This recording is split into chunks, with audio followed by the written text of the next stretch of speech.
Selamat pagi sahabat Alkitab, marilah kita mengawali hari ini dengan melakukan perenungan akan firman Tuhan. Bacaan Alkitab kita pada pagi hari ini berasal dari Daniel pasal 3, ayat 28 sampai ayatnya yang ke-30. Berkatalah Nebukadnezar, "Terpujilah Allahnya Sadrah, Mesah, dan Abednego. Ia telah mengutus malaikatnya dan melepaskan hamba-hambanya yang telah menaruh percaya kepadanya, dan melanggar titah raja, dan yang menyerahkan tubuh mereka, karena mereka tidak mau memuja dan menyembah Allah manapun kecuali Allah mereka. Sebab itu aku mengeluarkan perintah bahwa setiap orang dari bangsa, suku bangsa, atau bahasa manapun ia yang mengucapkan penghinaan terhadap Allahnya Sadrah, Mesah, dan Abednego akan dipenggal-penggal dan rumahnya akan dirobohkan menjadi timbunan puing, karena tidak ada Allah lain yang dapat melepaskan secara demikian itu."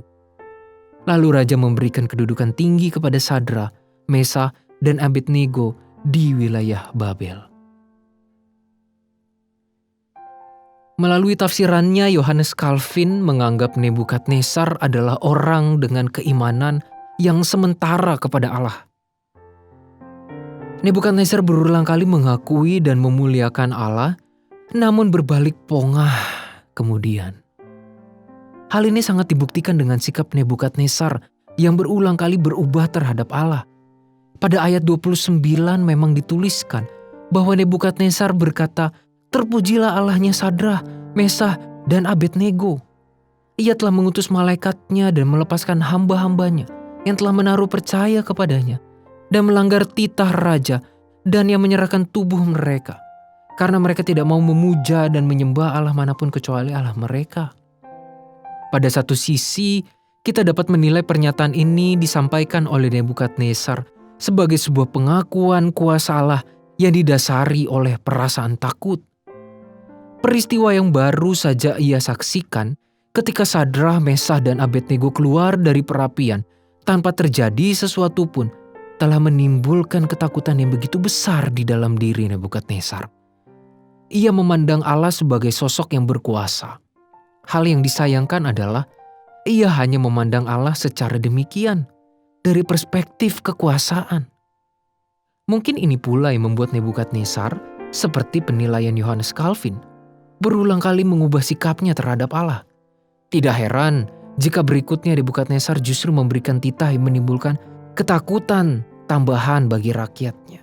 Seperti yang muncul pada ayat 29 ketika ia berkata, "Sebab itu aku mengeluarkan perintah bahwa setiap orang dari bangsa, suku bangsa, atau bahasa manapun ia yang mengucapkan penghinaan terhadap Allahnya Sadrah, Mesah, dan Abednego akan dipenggal-penggal dan rumahnya akan dirobohkan menjadi timbunan puing, karena tidak ada Allah lain yang dapat melepaskan secara demikian itu." Nebukadnezar menanamkan ketakutan dalam diri rakyat Babel terhadap Allah. Apakah sikap demikian adalah hal yang benar dalam kehidupan beriman? Apakah beriman kepada Allah berarti kita menjadi ketakutan terhadap Ia? Apakah iman berarti ketakutan? Kita tentu sepakat bahwa sikap yang demikian tidak dapat dikategorikan sebagai wujud iman yang sejati. Iman yang demikian bersifat sementara, karena pada saat ketakutan itu mulai pudar, maka pada saat itulah keimanan akan menghilang. Sahabat Alkitab, marilah kita membangun keimanan yang berlandaskan ketulusan kepada Allah, bukan berdasarkan ketakutan yang sifatnya sementara. Marilah kita berdoa.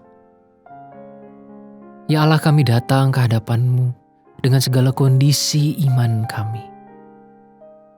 Firman-Mu pada pagi hari ini mengingatkan kami untuk mengevaluasi tentang kenapa dan bagaimana kami beriman dan mengikut Tuhan. Tolonglah kami untuk memiliki iman yang tulus di hadapan-Mu. Iman yang dibangun atas dasar cinta kasih. Karena seperti itu pula sebenarnya Tuhan memperlakukan kami. Jangan biarkan iman kami dibangun atas dasar ketakutan. Seolah-olah Engkau adalah Raja yang dengan kekuasaan yang Kau punya dapat bertindak semau yang Engkau inginkan. Kami membuat tanpa sadar Engkau seolah-olah Raja